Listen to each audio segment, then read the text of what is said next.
एक माता पिता मेरे पास आए और उन्होंने बताया कि उनके बेटे ने कुछ महीने पहले एक बिजनेस योजना बनाई और उसने उसमें अचानक लाखों रुपए का निवेश कर दिया, क्योंकि उसे पूरा विश्वास था कि वो बहुत बड़ा व्यवसायी, बहुत बड़ा बिजनेसमैन बनने वाला है।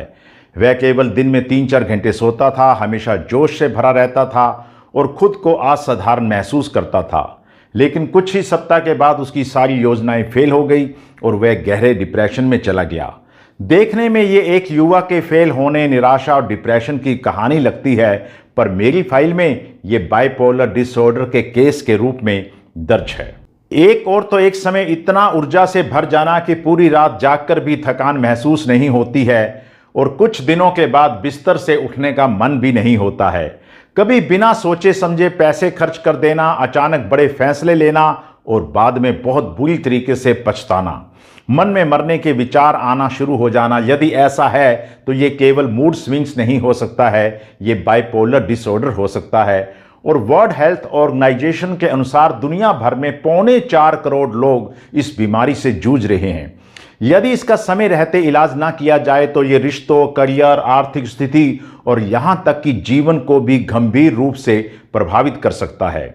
लेकिन अच्छी खबर यह है कि इसे नियंत्रित किया जा सकता है। नमस्कार, मैं हूं डॉक्टर रविंद्र पुरी, आपका अपना मनोवैज्ञानिक। हम बात कर रहे हैं बाइपोलर डिसऑर्डर की। मैं आपको बहुत ही सरल भाषा के अंदर बाइपोलर डिसऑर्डर के सिम्टम्स यानी कि इनके लक्षणों के बारे में बता रहा हूं।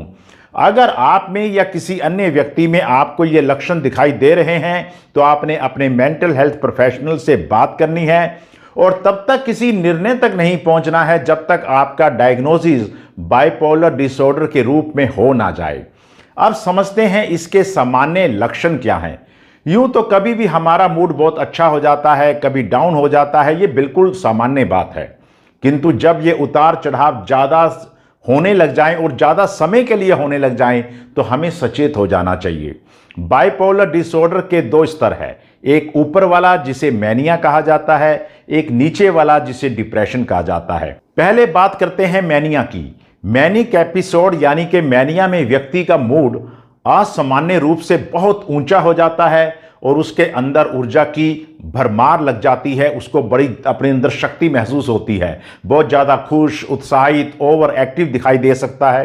कई बार उसे इस तरह की फीलिंग भी होने लग जाती है जैसे उसे खुशी नहीं संभल रही है। मूड बहुत तेजी से बदल सकता है।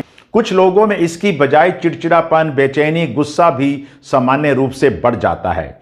मैनिक एपिसोड के दौरान मूड और व्यवहार में बदलाव के साथ साथ कुछ लक्षण और भी दिखाई दे सकते हैं, जैसे अपने बारे में ज़रूरत से ज़्यादा ऊंची राय रखना, खुद को बहुत खास समझना, बहुत तेज और लगातार बोलना तथा एक विचार से दूसरे विचार पर जल्दी जल्दी कूद जाना, ध्यान केंद्रित करने में कठिनाई होनी, छोटी छोटी बातों पे आसानी से भटक जाना, नींद की ज़रूरत कम महसूस होना, फिर भी थकान महसूस नहीं होती है। इनको बिना परिणामों के परवाह किए हुए जोखिम भरे काम करते हैं, जैसे ज़रूरत से ज़्यादा पैसे खर्च करते हैं, रिस्क भरे यौन संबंध बनाते हैं, कई बार अश्लील व्यवहार भी करते देखे जाते हैं, शराब या नशे का सेवन करना या खुद को अथवा दूसरों को नुकसान पहुंचाने वाला व्यवहार भी कई बार इनमें आ जाता है।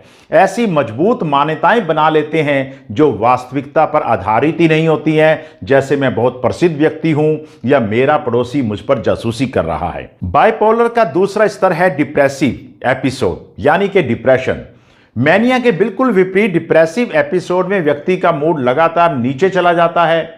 वह उदास, खालीपन से भरा हुआ या चिड़चिड़ा महसूस करने लग जाता है।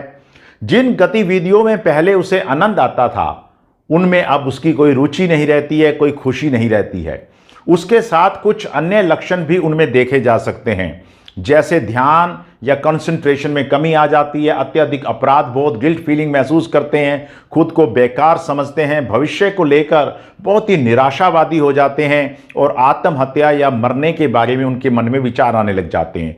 नींद बिगड़ जाती है, या तो बिल्कुल सोते नहीं हैं या बहुत ज़्यादा सोने लग जाते हैं। यह भी देखा गया है भूख और वजन में भी उनके बदलाव आना शुरू हो जाता है, लगातार थकान महसूस होने लग जाती है, ऊर्जा की कमी रहने लग जाती है। महत्वपूर्ण बात यह है कि डिप्रेसिव एपिसोड सामान्य जीवन में आने वाले उतार चढ़ाव या कुछ दिनों की उदासी से बिल्कुल अलग होता है उनमें ये लक्षण आमतौर पे पूरे दिन रहते हैं, लगातार हर दिन बने रहते हैं और कम से कम 1 सप्ताह या उससे अधिक समय तक ये चलते रहते हैं।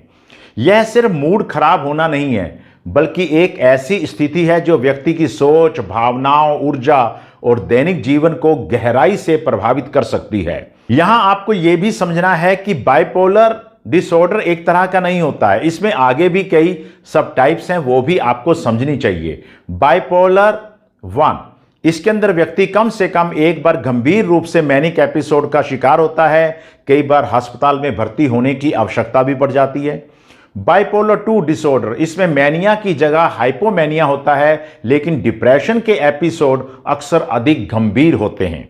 फिर आता है साइक्लोथैमिक डिसऑर्डर, इसमें मूड लंबे समय तक ऊपर नीचे होता रहता है, लेकिन लक्षण अपेक्षाकृत हल्के रहते हैं। और फिर आता है अदर स्पेसिफाइड बाइपोलर डिसऑर्डर।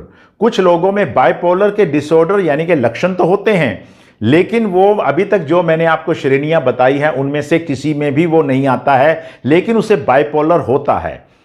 अगर आपने बाइपोलर का इलाज अच्छे तरीके से समझना है तो आपने अगली वीडियो मेरी जरूर देखनी है। अगर आपको ये वीडियो पसंद आई हो तो इसे शेयर कीजिएगा, लाइक कीजिएगा और मेरे चैनल को सब्सक्राइब अवश्य कीजिएगा।